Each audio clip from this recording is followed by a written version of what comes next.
By 1787, Versailles, for all its splendor, was becoming a relic of past glories.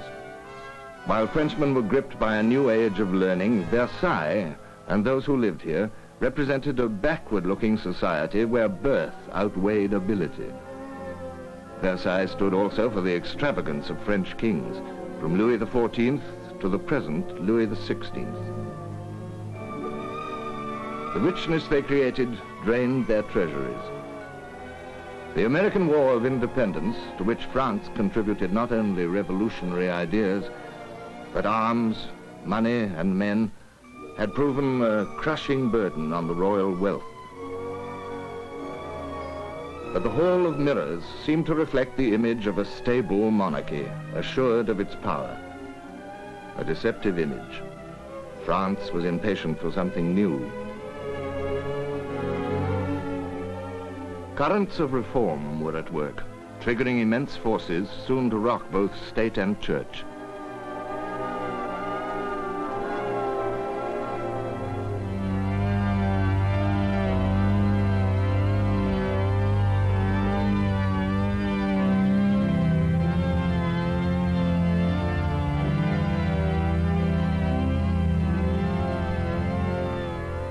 Divine right of kings, up to now Europe's great stabilizer, was even being questioned.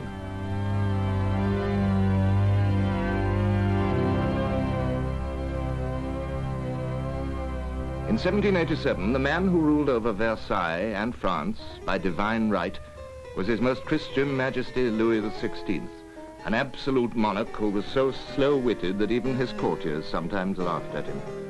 A heavy eater and drinker, a hunter and do-it-yourself locksmith. Above all, a good husband and father. The Queen, Marie Antoinette, shared her husband's devotion to their children, the Dauphin, his brother and sister. But Marie Antoinette was very different from the plodding, simple king. She'd come to Versailles from her father's imperial court at Vienna, a proud, pleasure-loving, flirtatious girl.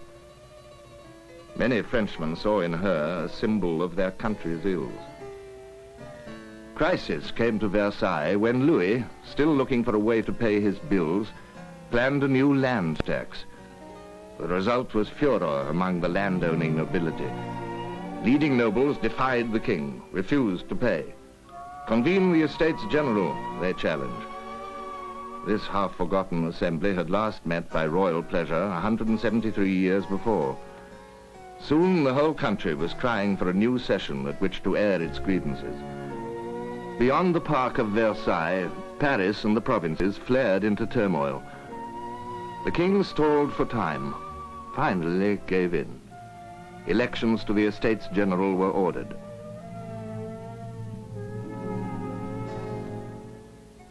May 1789, after months of preparation, the estates met in Versailles, with an opening procession of the three orders. Here were the nobles, whose resistance to royal taxation had brought about the meeting. Also in gold-trimmed robes, the clergy, mostly from the church's own nobility. But by now, the center of hopes for a constitution to limit the king's power had shifted to the third estate, the commoners, dressed by government order in modest black, but already on its way to becoming a potent political force.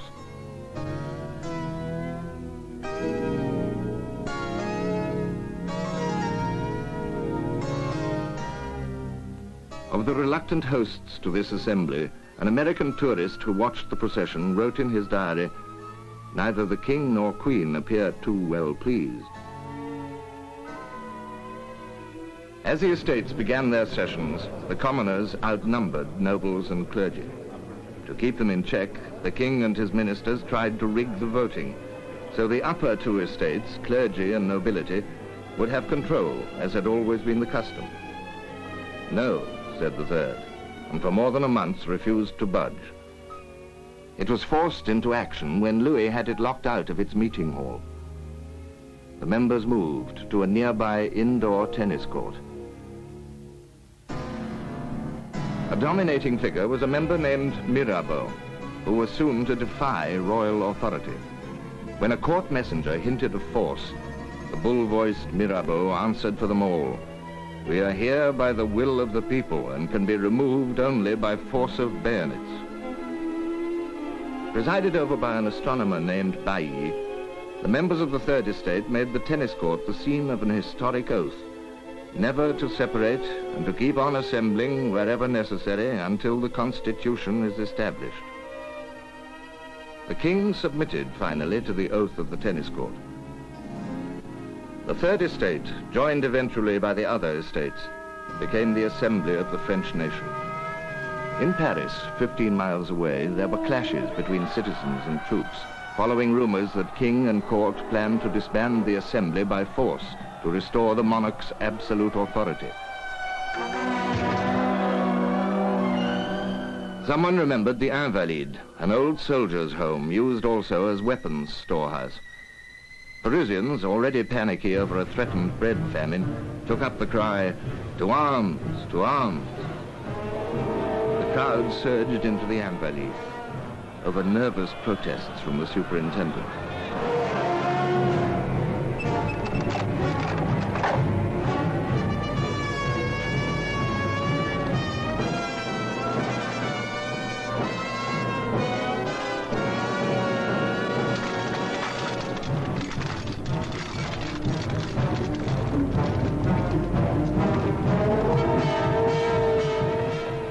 From the courtyard, 20 cannons were confiscated, and from the cellars, 26,000 rifles were taken.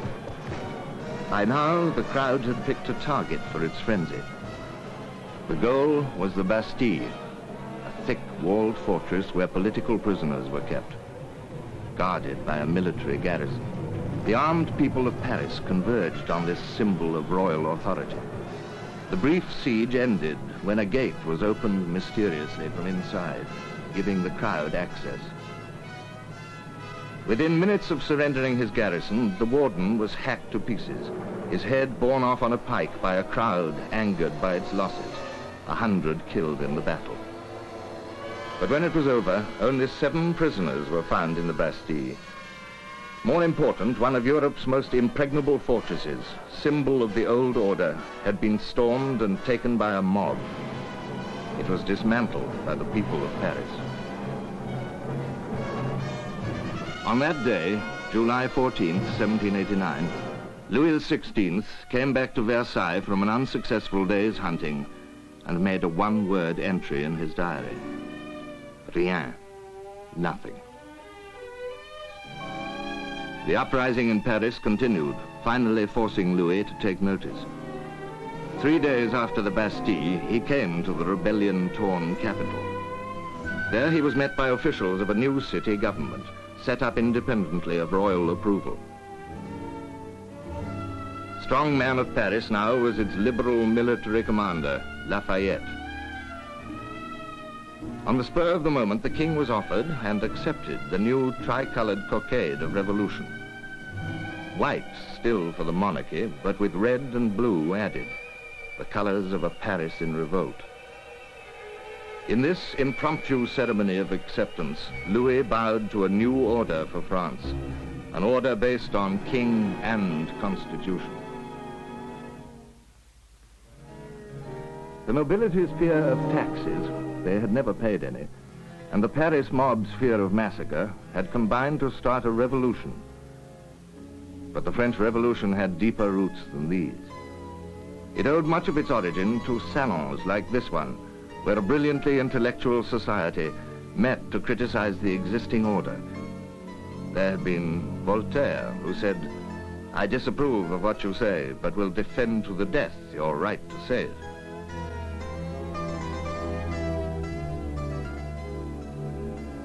It was in the salons of Paris that Franklin and later Jefferson met to exchange ideas with the philosophers and politicians of the day.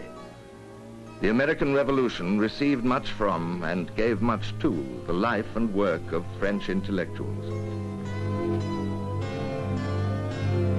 The Social Contract was one of the most influential books of the age, authored by a man whose impact, even today, is great. A man who believed that society was a contract in which the rulers, too, had obligations. He was the Swiss-born Jean-Jacques Rousseau, a romantic in an age of reason. Rousseau believed that man was over-civilized, that he must return to a more natural state. He rejected the formality of his day and urged a return to nature, as in this informal garden. But by 1789, the ideas that sparked the revolution had already been overtaken by events. In the countryside, home of 4 Frenchmen out of 5, the peasants still bore heavy feudal duties. Under these, they paid or provided rents, taxes, payments, personal services to the landowners, members of nobility and clergy, in return for use of the land.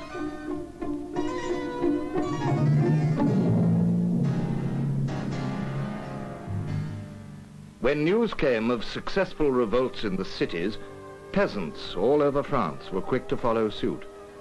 The target was the local chateau, seat of the landowner. Here, the feudal charters which gave the landlord his rights were seized by the peasants and destroyed. Often the chateau itself, a symbol of feudalism, was demolished too.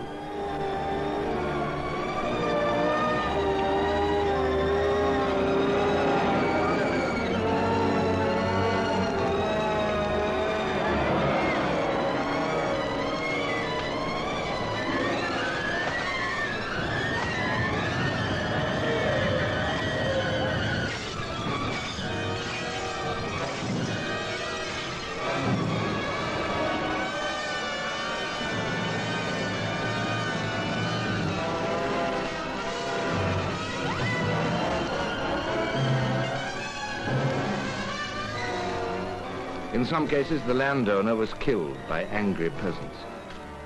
Revolution was now reaching the farthest corners of France. Unrest in the countryside soon brought political results. In a single night, the Assembly voted to end feudal privileges of nobility and clergy. Then the Assembly adopted a Declaration of the Rights of Man. This was the spirit of 1789. Liberty, equality, government for the people. These reforms brought rejoicing to many, but to certain members of the nobility, the loss of privileges was too much. They packed their bags and left the country, among them the king's brother. At Versailles alone, this exodus emptied 2 wings of the palace. For those who remained behind at Versailles, the pleasures of court life continued. One night in October 1789, officers of the king's bodyguard held a banquet graced by the presence of the Queen. They toasted her, sang loyal songs. Some said they trampled underfoot the red, white, and blue cockade, symbol of revolution. News of this incident reached a Paris already made restless by economic troubles and by the king's resistance to the new constitution. An angry mob of Parisians, led by women, marched to Versailles.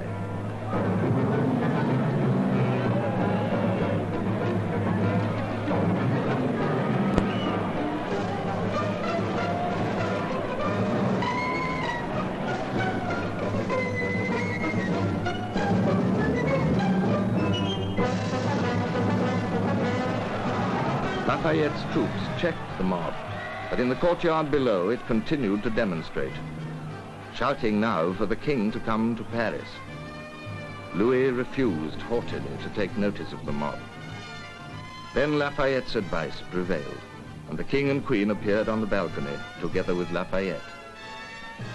When Louis said he would be willing to go to Paris, the mob changed from threats to cheers.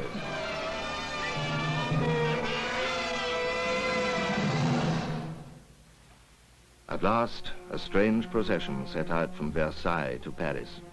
In the carriage, the royal family, not realizing they would never again see the palace.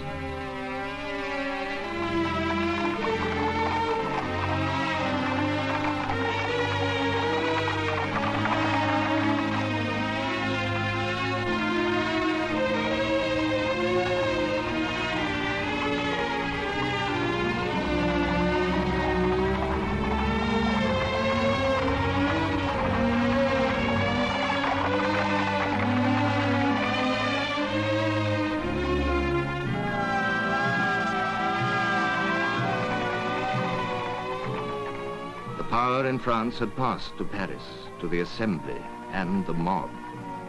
Versailles was history. Symbolically, the royal procession was escorted on its way by the triumphant demonstrators.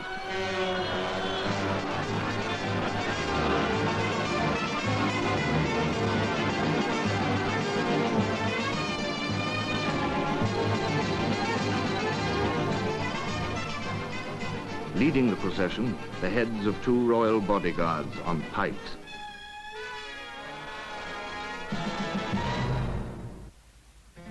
Now came a time of relative calm. For the first anniversary of the fall of the Bastille, Paris built an outdoor altar on which to celebrate France's unity. In a spirit of common labor, Lafayette's National Guard and the people turned out to prepare the ground for this feast of federation, a word borrowed from the American Revolution. Even the king, now called first public official of the nation, lent a hand.